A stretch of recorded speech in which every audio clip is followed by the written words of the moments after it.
The joyous path by Heather Nadel. ప్రియతమ మెహర్ బాబా యొక్క సోదరి అయిన మణిజా ఇరానీ బాబాతో గడిపిన జీవిత విశేషాలని మనం చదువుకుంటూ ఉన్నాము. 1956వ సంవత్సరం డిసెంబర్ 2వ తేదీన జరిగినటువంటి రెండవ కారు ప్రమాదం గురించి మనం చదువుకుంటూ ఉన్నాం. మణి తన ఫ్యామిలీ లెటర్స్లో, అంటే పాశ్చాత్యులకు వ్రాసేటటువంటి ఉత్తరాలలో మొత్తం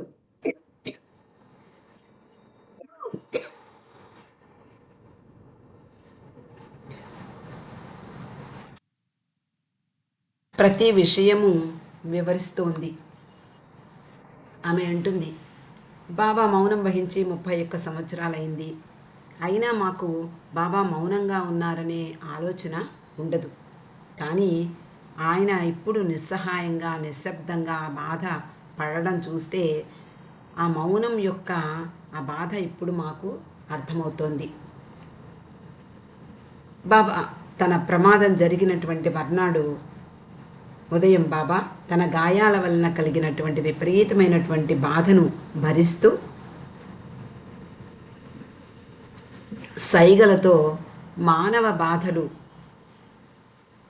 దృష్టిలో ప్రపంచము, రాజకీయము సంబంధం లేకుండా ఒక విషయం చెప్పాలి.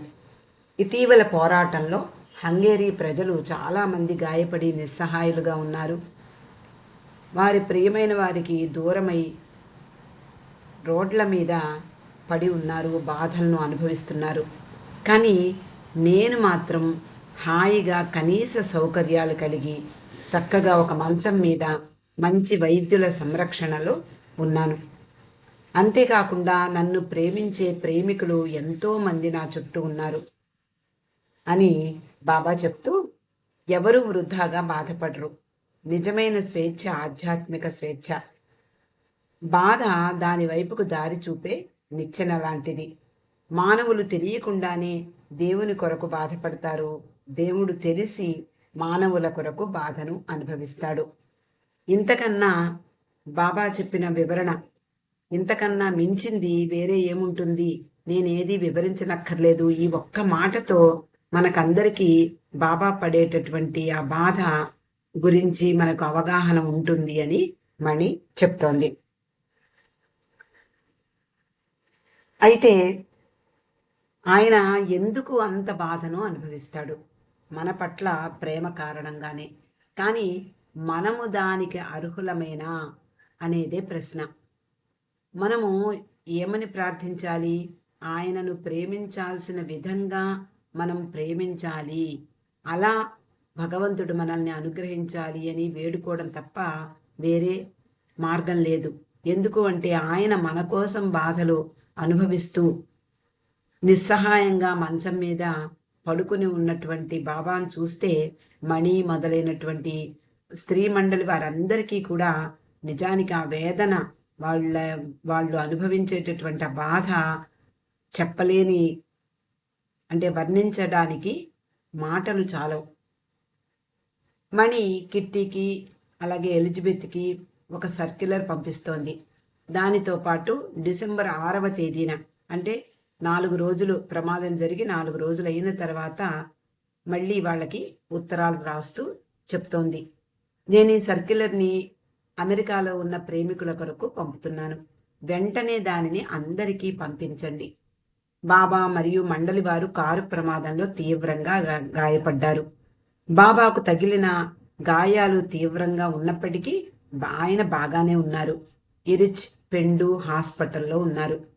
ప్రియమైన నీలు మరణించాడు. బాబా గ్రాఫ్టన్ బంగ్లాలో అన్ని సంరక్షణలతో బానే ఉన్నారు. కానీ కాలుకి తగిలినటువంటి గాయం చాలా బాధ పెడుతోంది ఆయన్ని. సర్క్యులర్లో మరిన్ని వివరాలు ఉన్నాయి. దాని గురించి, అంటే ఒక సర్క్యులర్ని పంపించడం, పోస్ట్ ద్వారా పంపించడం మంచిది అని బాబా టెలిగ్రామ్ ద్వారా పంపించడం బాబాకి ఇష్టం లేని కారణంగా దీనిని నేను పోస్ట్ చేస్తున్నాను అని చెప్తోంది. అలాగే ఇంగ్లండు, యూరప్, ఆస్ట్రేలియా వారికి కూడా నేను సాధ్యమైనంత త్వరలో ఈ సర్క్యులర్ని పంపిస్తాను. బాబా తాను నిస్సహాయంగా బాధపడ్డం చూసి మేము కూడా నిస్సహాయులుగా చూస్తూ ఉండిపోతూ ఉన్నాం. ఆయన తనకు తాను సహాయం చేసుకోరు. మేము ఆయనకు సాయపడలేమని భగవంతుడికి కూడా తెలుసు. ఈ ఉత్తరం మీకందరికీ అందే సమయానికి ఆయన ఆరోగ్యం, ఆయన బాధ కాస్త ఉపశమింపవచ్చు. చెప్పడానికి చాలా ఉంది, అలాగే చెప్పడానికి ఏమీ లేదు. అంటే ఆ బాధ తీవ్రతతో మళ్ళీ చెప్పడానికి, అంటే ఉత్తరాలు రాయడానికి అనేక విషయాలు ఉన్నప్పటికీ ఆమె రాయలేకపోతోంది. ఈ సర్క్యులర్ ఎలా వ్రాయబడిందో నాకే తెలియదు. మనస్సు మొద్దుబారిపోయింది, హృదయం స్పందించడం లేదు. నిజానికి మనము, అంటే మా యొక్క అధైర్యం, మండలి వారి యొక్క అధైర్యం బాబాకు సాయపడదు. బాబాయే ఆ ధైర్యాన్ని మాకందరికీ ఇవ్వాలి. ప్రియమైన మెహరా కోసం కూడా నేను జాగ్రత్తగా ఉండాలి. కొంత కాలం వరకు నేను ఎవరికి ఉత్తరాలు వ్రాయలేనని తెలియజేస్తున్నాను. ముఖ్యమైన విషయాలుంటే నేను వారానికి ఒక్క ఉత్తరం మాత్రమే రాస్తాను. ఏమీ ఆలోచించలేకపోతున్నాను అంటూ మణి తన ఆవేదనను ఈ ఉత్తరంలో పొందుపరిచి వాళ్ళకి ఉత్తరం రాసింది. 1956 డిసెంబర్ 17, అంటే 15 రోజులైపోయింది బాబా కారు ప్రమాదం జరిగి. బాబా ప్రేమికులకు సతారా నుండి ఒక ప్రత్యేకమైన సర్క్యులర్ పంపించబడింది. మణి అంటోంది, అనంతంగా చురుకైన అవిశ్రాంతమైనటువంటి వ్యక్తిగా మనకు తెలిసిన బాబా ఇప్పుడు మంచానికి పరిమితమయ్యారు. అలా కదలలేని స్థితిలో ఒక పొజిషన్లోనే వెల్లకిలా పడుకుని ఉన్నారు. సుదీర్ఘ కాలంగా కొనసాగుతున్న మౌనంతో పాటు ఈ బాధను కూడా మౌనంగా భరిస్తూ నిశ్చలంగా ఉండిపోయారు. బాబా చెప్పినట్లుగా ఈ ప్రమాదం విశ్వానికి ఆశీర్వాదం, బాబాకు మాత్రం శాపం. తర్వాత విరిగిన తుంటి ఎముక చుట్టూ గీత గీస్తూ బాబా ఏమంటున్నారు అంటే, విశ్వం యొక్క బాధ అంతా ఇక్కడ ఈ ప్రదేశంలో కేంద్రీకృతమయ్యింది. అంటే విశ్వం యొక్క బాధ అంతా కూడా అక్కడ కేంద్రీకృతం అయ్యింది అంటే ఆయన పడే బాధ ఎంత తీవ్రంగా ఉందో మనము ఊహించడానికి కూడా సాధ్యం కాదేమో అనిపిస్తుంది. ఇది నేను భరిస్తున్న బాధకు ఇదే నా స్పష్టమైన వ్యక్తీకరణ. బాబా నీ బాధ ఏమిటి, ఎంత బాధ అనుభవిస్తున్నావు అని ఎవరైనా అడిగితే ఆయన స్పష్టంగా వివరించలేరు. ఈ ఒక్క విషయము చెప్తే మీకే అర్థమవుతుంది అంటూ విశ్వం యొక్క బాధ అంతా నా తుంటి ఎముక ఎక్కడైతే విరిగిందో అక్కడ కేంద్రీకృతమైంది. అంటే అంతటి బాధను ఆయన అనుభవిస్తున్నారు. భయంకరమైన బాధ భరిస్తూ కూడా బాబా నేను సంతోషంగా ఉన్నాను, నేను కోరినట్లే జరిగింది. అంటే బాబా తనకు కావాలని ఈ బాధలన్నీ తన మీద వేసుకుని, అవతార పురుషుడు ఎప్పుడు వచ్చినా ఈ బాధలే మిగులుతాయి. ఆయన ఎప్పుడూ సుఖంగా ఉన్న దాఖలాలు ఎక్కడా కనిపించవు. మనం కృష్ణుడి యొక్క లీలలు ఇవన్నీ తమాషాగా మాట్లాడుకునేటప్పుడు, చదువుకునేటప్పుడు, గ్రంథాల్లోనూ, భాగవతం మొదలగు గ్రంథాల్లోనూ ఆయన పడే కష్టం కాకుండా మరోవైపు నుంచి మనకి ఆయన లీలల్ని ప్రదర్శించడమే కనిపిస్తుంది. కాబట్టి అవతార పురుషుడు ఎప్పుడు ఈ భూమి మీదకు వచ్చిన బాధలు, అవమానాలు ఇవే వాళ్ళకి తప్పవు. ఇక పూనాలో సిల్వర్ ఓక్స్ అనే బంగ్లాలో వీళ్ళందరూ ఉన్నారు. ఆ విషయాన్ని ఇక్కడ పొందుపరిచింది హెదర్ నాడెన్. సతారా నుండి బాబాతో వెళ్ళిన స్త్రీలు సిల్వర్ ఓక్స్ అనే ఇంట్లో పూనాలో 2 నెలల కాలం ఉన్నారు.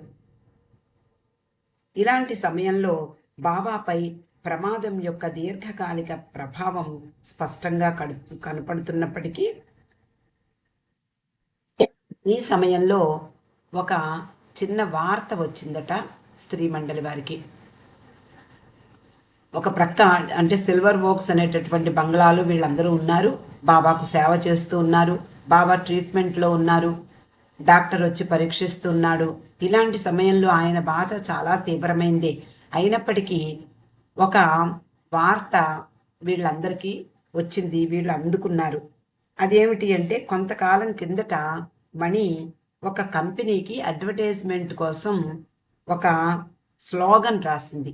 మనము చూడండి, స్లోగన్స్ తోటి ఒక అడ్వర్టైజ్మెంట్ అంటే ప్రస్ఫుటంగా అడ్వర్టైజ్మెంట్లో ఉండేటటువంటి వస్తువు గురించి ఒక స్లోగన్ ద్వారా తెలియపరుస్తారు. అలా మణి ఒక కంపెనీకి ఆ అడ్వర్టైజ్మెంట్ యాడ్ కోసం ఒక స్లోగన్ పంపించింది. అది ఏమిటి అంటే ఒక బహుశా టూత్పేస్ట్ కంపెనీ అనుకుంటానండి ఇది. అందులో ఆ స్లోగన్ ఏమిటి అంటే your smile will prove your choice was right. మీ చిరునవ్వే మీరు ఎంచుకున్న గొప్ప చాయిస్ గొప్పది అని తెలియపరుస్తుంది అనేది ఆ స్లోగన్. ఆమె రాసి పంపించింది. అది ఆ స్లోగన్కి బహుమతి వచ్చింది, పోటీలో గెలుపొందింది. మామూలుగా అది నిజానికి స్త్రీ మండలి వారికి అందరికీ ఆనందాన్ని కలిగించేదే. కానీ ప్రస్తుత పరిస్థితి ఎలా ఉంది? బాబా కదలలేకపోతున్నారు. ఎవరికీ కూడా మనస్థిమితం లేదు. అందరూ కూడా ఓ పక్కన ఎరుచు, తర్వాత విష్ణు, పెండు వీళ్ళందరూ కూడా హాస్పిటల్లో చికిత్సలు పొందుతున్నారు. స్త్రీ మండలి వారందరూ కూడా వాళ్ళు చేయదగినటువంటి సహాయం బాబాకు చేస్తూ ఉన్నారు. ఆ సమయంలో మీకు ఒక బహుమతి వచ్చింది అంటే అబ్బా ఇప్పుడే రావాలా అన్నట్లుగా వాళ్ళందరూ కూడా పెద్దగా వాళ్ళకి ఉత్సాహం కలగలేదు. కొన్ని సంవత్సరాల తర్వాత మణి దాని గురించి గొప్పగా బాబా ప్రేమికులందరికీ కూడా చెప్పేదట, ఆ రోజు నాకు బహుమతి వచ్చింది సుమా అని. కానీ నిజానికి వచ్చిన చిక్కేమిటి అంటే మణి గోహెర్ పేరు మీద పంపించింది. అంటే గోహెరే వ్రాసినట్లుగా మణియే వ్రాసి పంపించింది. ఆ కంపెనీ వాళ్ళు గోహెర్కి నిజమే గోహెరే ఆవిడే రాసింది అనుకుని ఆ కంపెనీ వాళ్ళు రోలెక్స్ వాచ్ ప్రైజ్గా మీకు ఇవ్వబడుతోంది అంటూ చెప్పి గోహెర్ని బొంబాయి వచ్చి తాజ్మహల్ హోటల్లో ఒక ఫంక్షన్ జరుగుతుంది, ఆ ఫంక్షన్లో తీసుకోవాల్సిందిగా తెలియజేశారు. గోహెర్కి ఇదంతా ఇష్టం లేదు. ఆమెకు సిగ్గు ఎక్కువ, చాలా సిగ్గుపడింది. ఏమిటి నేను రాయని దానికి నేను బహుమతి తీసుకోవడం ఏమిటి అంటూ ఆవిడ ఒప్పుకోలేదు. అంతేకాక బాబాకి అనారోగ్యంతో మంచం మీద ఉన్నప్పుడు తాను బొంబాయి వెళ్ళి ఆ బహుమతి అందుకోవడంలో అర్థం లేదు అని కూడా ఆమె భావించింది. కాబట్టి వదిలేసుకుందాంలే, వాచ్ ఎలాంటిదైతేనే, రోలెక్స్ అయితేనే, ఇంకో వాచ్ అయితేనే వదిలేసుకుందాంలే అని స్త్రీ మండలి వారు అనుకున్నారు. కానీ మెహ్రా మాత్రం మన ఆర్థిక పరిస్థితి మీకు తెలుసు కదా, వచ్చే బహుమతిని ఎందుకు వదులుకోవాలి అంటూ వాళ్ళని ప్రోత్సహించింది. చివరకు గోహెర్ అంగీకరించింది. ఆ కంపెనీ వాళ్ళు చివరకు ఈమె రావక్కర్లేదు, పూనాలో ఉండేటటువంటి ఒక అవార్డు సెరిమనీకి వస్తే సరిపోతుంది, అక్కడ మీ బహుమతిని అందుకోవచ్చు అంటూ మళ్ళీ వాళ్ళు ఉత్తరం రాశారు. అలా ఆమె గోహెర్ ఒక చీర కట్టుకుని ఆ ఫంక్షన్కి వెళ్ళింది. రోలెక్స్ వాచి అందుకుంటున్నటువంటి గోహెర్ ఫోటో మర్నాడు పత్రికలో పడింది. గోహెర్ ఆ బహుమతిని తీసుకుని వచ్చి బాబా దగ్గరికి వచ్చినప్పుడు బాబా అన్నారట, వాచి దేనికి, నాకు డబ్బులే కావాలి కదా మనకు ఇప్పుడు అని బాబా చెప్పగా గోహెర్ దాన్ని వెంటనే నారిమన్కి ఇచ్చేసి 1000 రూపాయలు తీసుకుంది. అంటే నారిమన్కి అమ్మేసింది. ఆ 1000 రూపాయలు వీళ్ళ ఖర్చుల కోసం ఉపయోగించారు. తర్వాత ద లాస్ట్ 12 ఇయర్స్, చివరి 12 సంవత్సరాలు, 1956 డిసెంబర్లో జరిగిన కారు ప్రమాదం బాబా జీవితంలో చివరి సంవత్సరాలలో ఆరోగ్యం మీద పెద్ద దెబ్బ కొట్టింది. ఆరోగ్యం అప్పటి నుండి క్రమంగా క్షీణించడానికి అదే నాంది పలికింది. ఫ్యామిలీ లెటర్స్లో మణి దాని గురించి ఇలా వ్రాస్తోంది. బాబా ప్రేమికుడు బాబా కారు ప్రమాదం గురించి రాసిన మొదటి లేఖ తర్వాత 3 ఉత్తరాలు బాబా మెరుగుపడుతున్నటువంటి ఆరోగ్యం గురించి అందాయి. అంటే బాబా ప్రేమికులు మణి దగ్గర నుండి వెంటనే ఒక ఉత్తరం అందింది, తర్వాత 3 ఉత్తరాలు రాసింది మణి. అవన్నీ బాబా ఆరోగ్యం కాస్త మెరుగుపడుతోంది అంటూ వార్తలు తీసుకొచ్చాయి. 1957 జనవరి 23న మణి 4వ ఉత్తరం రాయడానికి కూర్చుంది. 20వ తేదీన బాబా మంచం దిగి డాంకిన్ బహుకరించినటువంటి ఒక వీల్ చైర్లో కూర్చున్నారు. అప్పుడు స్త్రీ మండలి వారందరూ కూడా కొంచెం ఊపిరి పీల్చుకున్నారు. అమ్మయ్యా, ఇన్నాళ్ళు అంటే సుమారు నెలన్నర పైగా కారు ప్రమాదం జరిగి రోజులు గడిచిపోయాయి. ఇప్పటికీ బాబా కాస్త మంచం మీద నుండి లేచి డాంకిన్ బహుకరించినటువంటి వీల్ చైర్లో కూర్చున్నారు. అది చూసి మండలి వారు కాస్త అమ్మయ్య అనుకున్నారు. బాబా ఆరోగ్యం కాస్త బాగుండడంతో వాళ్ళందరూ మెహరాజాద్కి తిరిగి వచ్చేశారు. మళ్ళీ ఫిబ్రవరి నెలలో మళ్ళీ మణి రాస్తోంది. మాకు అందరికీ నచ్చినటువంటి మాకందరికీ ఇష్టమైనటువంటి పాతదైన పింపల్గాం గ్రామానికి వచ్చి చేరాం. ఎప్పుడూ శాంతిగా ప్రశాంతంగా హాయిగా ఉండేటటువంటి ప్రాంతానికి తిరిగి వచ్చాం. ముఖ్యంగా సంధ్యా సమయంలో చాలా కాలం మేం లేకపోయినా ఆ పూల తోటను ప్రేమతో సంరక్షించాడు కాకాబార్య. ఎప్పటిలా గాలి చెట్ల మధ్య నుండి గుసగుసలాడుతూ వీస్తోంది.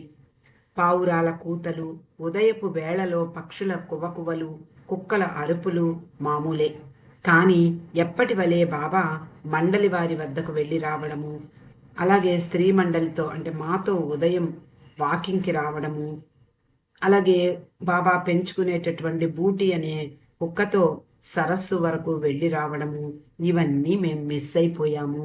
ఎప్పట్లాగే ఉంది పింపల్గాం ప్రాంతమంతా కూడా ప్రశాంతంగా హాయిగానే ఉంది. ఆ పూల మొక్కలన్నీ కూడా మేము లేకపోయినా కాకాబార్య సంరక్షించాడు. అందంగా ఉంది పూల తోట అంతా కూడా. కానీ మేము అందరం మిస్ అయిపోయిన విషయాలు ఏమిటి అంటే బాబా యథాప్రకారం అంతకు ముందులాగా మా పురుష మండలి వారి కోసం మండలి హాల్లోకి వెళ్ళడం కానీ, మళ్ళీ తిరిగి వచ్చి స్త్రీ మండలి వారితో కూర్చుని భోజనము లేకపోతే టీ తాగడము, సాయంత్రం సమయాలలో స్త్రీలు చుట్టూ కూర్చునగా మణి మొదలైన వాళ్ళు పుస్తకాలు చదవడం, ఇవన్నీ కూడా చాలా మిస్ అయిపోతున్నాము అంటూ మణి రాసింది. అలాంటి సుందర దృశ్యాలన్నీ కూడా మేము మిస్ అయిపోయాం. అవేమీ ఇప్పుడు కనిపించడం లేదు. బూటిని బాబా చిన్న పప్పిగా ఉన్నప్పుడు హిమాలయాల నుండి తీసుకువచ్చారు. కాకా యొక్క విశ్వాసపాత్రమైన సహచరుడై మెహరాజాద్ని ఆ బూటియే సంరక్షిస్తూ ఉన్నాడు.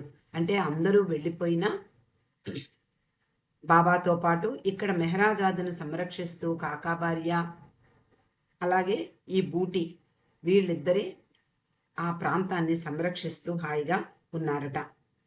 1969లో బాబా తన దేహం విసర్జించాక మండలి వారు తరచూ మెహరాజాద్ మండలి హాల్లో బాబా కోసం వచ్చినటువంటి యాత్రికులతో చివరి 12 సంవత్సరాలలో జరిగినటువంటి విషయాలను ఎప్పుడూ గుర్తుకు తెచ్చుకుంటూ ఉండేవారు.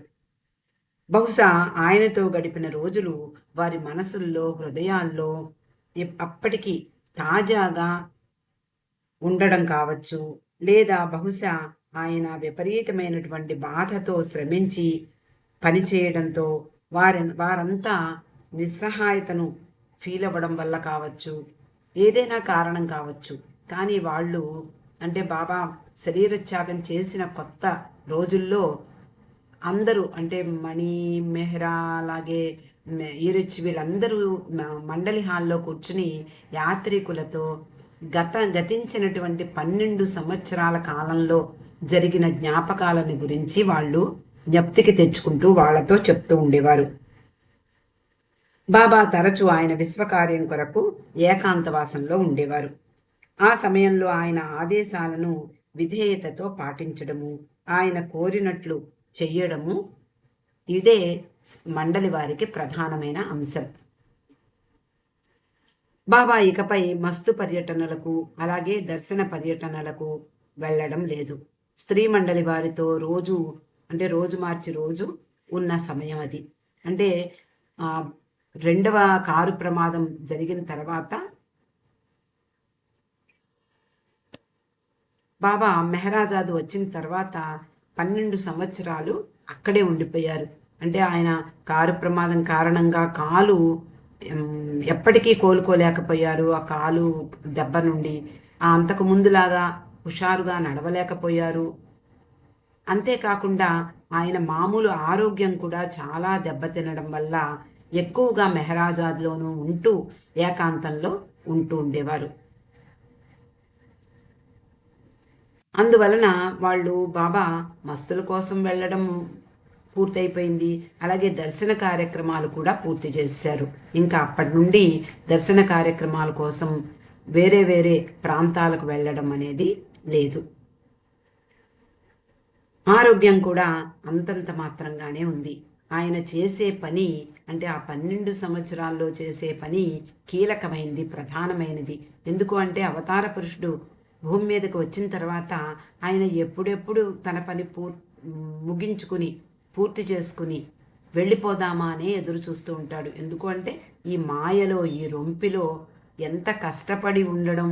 అంటే మనమంటే హాయిగా అంటే మాయలో ఉన్నప్పటికీ కూడా మనం హాయిగానే జీవితాన్ని గడిపేస్తూ ఉంటాం. కానీ ఆ సత్య లోకం నుండి వచ్చినటువంటి ఆ పరమాత్మ ఈ మాయలో, ఈ రొంపిలో పరిమితమైనటువంటి దేహంతో అంటే అపరిమితుడు ఆయన, కానీ పరిమిత దేహము అనేటటువంటి ఆ కోటు వేసుకుని రావడం వలన నిజానికి ఎప్పుడు చికాగ్గా ఉంటుంది. మనకు కూడా చూడండి, ఇరుకుగా ఉన్నటువంటి వస్త్రాలు ధరిస్తే ఎప్పుడెప్పుడు దీన్ని వదిలేద్దామా ఉంటుంది. అలా బాబా కూడా తన పని పూర్తి చేసుకుని తొందరగా ఇక్కడి నుంచి ఎప్పుడు వెళ్ళిపోదామా అనే ప్రయత్నంలోనే ఉండేవారు. అందువలన బాబా అందుకనే ఎప్పుడు కూడా ఇంకా కొద్ది రోజుల్లోనే నేను శరీర త్యాగం చేస్తాను, కొద్ది రోజుల్లోనే నేను మౌనం విరమిస్తాను, ఇలా చెప్తూనే ఉండేవారు. కాబట్టి ఈ 12 సంవత్సరాలు కూడా ఆయన చేసే పని చాలా ప్రధానమైనది. ఆయన బాధ స్పష్టంగా అందరికీ కనిపిస్తోంది. గతంలో కంటే ఇప్పుడు ప్రతి విషయంలోనూ మరింతగా స్పందించవలసి వస్తోంది మండలి వారికి. ఎందుకంటే బాబా దూరంగా వెళ్ళడం వలన వీళ్ళు బాబా వచ్చే వేళకు ఏమేం పనులు చేయాలో దాని ప్రకారం వాళ్ళు పనులు చేసుకుంటూ ఉండేవారు. కానీ ఇప్పుడు ఈ పరిస్థితి వేరు. అనారోగ్యంతో మంచం మీద ఉండడము లేదా ఉపవాసంతో ఆయన ఏకాంతవాసంలో ఉండడము ఇలా జరిగేది. కాబట్టి వాళ్ళందరూ కూడా ఎప్పుడు అటెంటివ్గా బాబా ఏం చెప్తారు, ఏమి ఆదేశిస్తారు అని వాళ్ళందరూ కూడా చాలా అప్రమత్తంగా ఉండవలసినటువంటి అవసరం ఆ సమయంలో ఉంది. ప్రమాదం జరిగిన తర్వాత 12 సంవత్సరాలు చాలా వరకు మెహరాజాద్లోనే బాబా అలాగే మండలి వారు ఉండిపోయారు. కానీ వేసవి కాలం, నిజానికి అనారోగ్యంతో ఉన్నప్పుడు మంచం మీద పడుకుని ఉండడం అంటే వేసవి కాలంలో చాలా కష్టం. అలాగే బాబా కూడా అదే బాధ ఎదురైంది. ఏప్రిల్, మే, జూన్ నెలల్లో వేడి వలన బాబాకు చాలా కష్టంగా మారింది. 1957వ సంవత్సరం ఏప్రిల్ 11న రాసిన ఫ్యామిలీ లెటర్స్లో మణి అంటుంది, ఇక్కడ చాలా వేడిగా ఉంది, చాలా గంటలు బాబా మంచం మీదే పడుకోవలసి ఉన్న కారణంగా ఆ వేడి భరించడం బాబాకు చాలా కష్టంగా ఉంది. అందువలన వేరే చల్లని ప్రదేశానికి వెళ్ళడానికి బాబా అంగీకరిస్తారు అని మేము భావిస్తూ ఉన్నాం. మెహ్రా కూడా బాబా అవస్థను గురించి యాత్రికులతో తరచూ మాట్లాడేది. బాబా ఇంతకు ముందు వలె స్వేచ్ఛగా తిరగడం లేదు. చాలా సమయం ఒకే ప్రదేశంలో కూర్చుండవలసి వస్తోంది. ముఖ్యంగా మండే ఎండల్లో అది చాలా కష్టం. గాయపడి బాధపడుతున్న ఈ సమయంలో ఆయన మౌనం ఎలాంటి ప్రభావం కలిగి ఉంటుందో లోతుగా మెహ్రా అనుభూతి పొందిందట. అవసరమైన వెంటనే సహాయం కొరకు పిలిచే అవకాశం కూడా లేదు బాబాకి. ఎందుకు అంటే మౌనం ఒక ప్రక్క కదలలేని నిస్సహాయ స్థితి. ఎవరినైనా పిలుద్దామంటే కూడా రెండు చేతులతోటి చప్పట్లు కొట్టే ఓపిక కూడా ఆయనకు లేదు. బాధ ఉన్నప్పుడు మాట్లాడినా, నవ్వినా, పాట పాడినా కాస్త ఉపశమనంగా ఉంటుంది. ఎవరికైనా మామూలుగా ఏదైనా బాధ ఉన్నప్పుడు కాసేపు ఎవరితోటైనా మాట్లాడితే ఆ బాధను మర్చిపోతారు. అలాగే కాసేపు నవ్వితే మర్చిపోతారు. ఒక పాట పాడితే దాన్ని పక్కకు వెళ్ళిపోతుంది ఆ బాధ. కానీ బాబాకు ఆ అవకాశం కూడా లేదే, మౌనంగా ఉన్న కారణంగా.